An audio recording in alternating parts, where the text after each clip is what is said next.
people in the UK have been left shattered after it emerged that a woman who died in her apartment was discovered more than 2 years after her passing. Sheila Seleoane, who's actually a South African, has now been buried. The 61-year-old was discovered after various complaints from her neighbours about an odour coming from her London apartment, and that mail was actually piling up at her door. Now, Daily Mail journalist David Jones actually reported on the story. He joins us now live from London.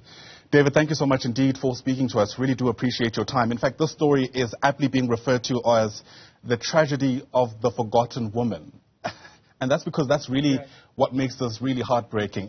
Perhaps let's begin by just ascertaining how you found out about the story. Well, it emerged after the police finally, in February, came and broke down this lady's door. And, of course, the news quickly spread after that. But it was a long time in coming. They'd been to the flat 15 months, I think that's about right, previously, in October of 2020, and pronounced her alive and well. By that time, she'd been dead, of course, for about a year, we think, just over a year.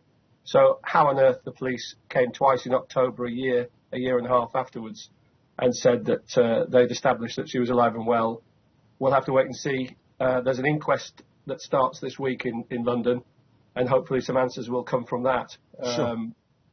Yeah. Wow.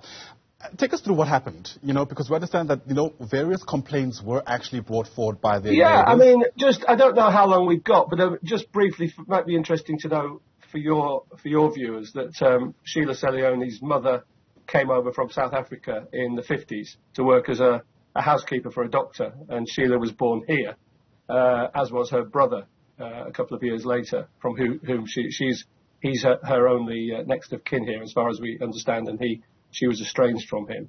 So Sheila was, she lived her life in London. She made some friends, blah blah blah, but she was clearly a very, very solitary and private person. Although she went out to work as a medical secretary, the last known message, the only message she ever posted on social media was a Facebook message in 2012 when she was trying to get hold of a friend.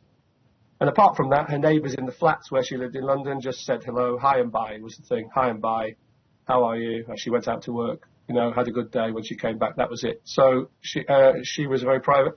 And then in August of 2019, she just vanished. A smell started to appear, a horrible smell in the flats. There was flies started to infest the corridors. One flat below hers had maggots falling out of her window into it's a horrible story.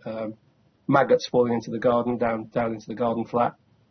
And people started to complain, of course. And the Housing Trust, Peabody Trust, which is an affordable housing charity, for a start did nothing at all, and then eventually sent someone to open some windows and said, we don't deal with smells. Her letterbox was piling up with unpaid bills downstairs. It was overflowing onto the floor. A note was sellotaped at one point saying your electricity is about to be cut off. We're going to break in, but nobody ever did break in. And so it went on. It's a horrendous, it's unbelievable, really. Yeah. Horrendous story. That's because it raises multiple questions, doesn't it? But one of the things it also points to is this trend of depersonalization that takes place in most urban spaces, including cities like London, right? The fact that you could have, essentially 2 birthdays pass by, 2 Christmases, 2 New Years, and nobody actually reaches out to find out if you even want company during that time. No, and this lady had work colleagues. She went out to work in a hospital as a secretary. We know she went out to the gym and so on, because people would see her going out in a gym clothes. But nobody has come forward. Not one person has come forward since this story's come to light and said I was a friend of hers, a recent friend. Some very old, distant school friends have sort of have come forward, but nobody in the last 30 years who knew her has come forward and said, I wish I'd done more. I knew her. It's very, very strange. Sure. A funeral in London. She had a funeral in London in April. It was attended by 2 people. One was her brother who was estranged from her, and the other one was a representative of the trust. But thankfully,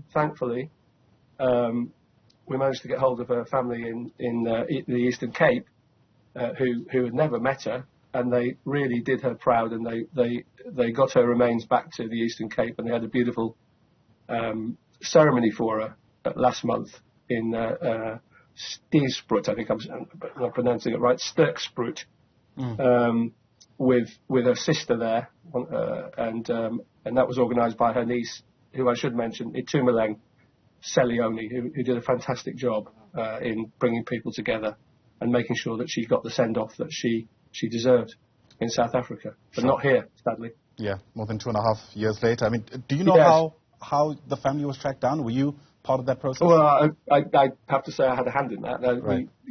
I found them and told them what had happened, and they were just appalled, just devastated. I mean, you don't have to have met someone physically to be devastated. She just lost contact. The only contact she ever had with a South African family was after her mother died. She had I'm right in saying 4 siblings in South Africa, sisters and brothers. Yeah. And she was in contact with one of her sisters briefly. They had a beautiful service for her. Yeah. Just out of interest, I mean, this is somebody who was obviously isolated for quite some time. How were you able to piece together, any kind of relatives? Just by the old-fashioned journalism work that you do. I started knocking on doors. I went to her a temping agency that had employed her briefly. A neighbour helped me with, some leads, and I just made inquiries, asked at local shops, and so on and so on, and eventually, and of course used. There was Facebook always helps in these things, and there was the name was quite unusual, Seleoane. There's not many. There's only a few hundred in South Africa. I think I'm right in saying there's only two in Britain, but it's a South African name in a particular region, and that, I did it like that. She's actually got quite a distinguished South African clergyman who's a relative of hers, a distant relative. Sure. So these people, and a lot of them came to the funeral. They travelled as far as from Bloemfontein and all over South Africa to be at this ceremony last month. Yeah. But a terrible story. I mean, it's just unbelievable that in London in 2022, someone could live unknown and just be there for 2.5 years in a flat, and nobody did even open the door or banged on the door. Or it's staggering. Yeah. It's certainly a story that's touched me. Absolutely, touched us as well. That's why we reached out to you. And it's quite sobering because, things had to get really bad. I mean, it's only at a point where her body was an inconvenience, essentially, to other people, that she was actually even found.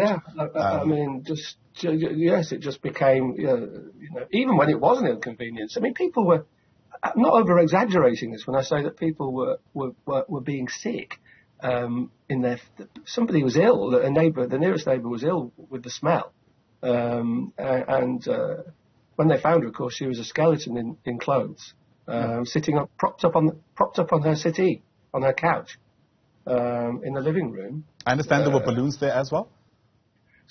Supposed to have been at least one pink party balloon deflated. Nobody knows why that would be. Her birthday wasn't around the August time when she would have died. August, September, it wouldn't have been that. Don't know what that's about yet. Hopefully we'll find out. But they say that there was a balloon. The cause of death is, the police say it's unexplained but not suspicious at the moment. So we'll find out, as I say, this Thursday the inquest opens. All right. And there's also a report, an inquiry. The Housing Trust, at least to their credit, ordered an independent investigation into the whole business, and that report's due after the inquest.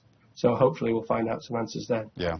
But, well, let me say this in a context where we both at a loss for words. This is just another instance where we can see good old journalism being able to restore dignity to people who have been forgotten, even in their death. So, David Jones, let me thank you for your time and for the good work you've been able to do around the story. I really do appreciate it. Great pleasure. David Jones, a journalist working for the Daily Mail in the UK, in London, having found this really heartbreaking story of a woman who it's now emerged had died in her apartment alone, and her body was only found 2.5 years later. Once again, David, thanks very much indeed for your time.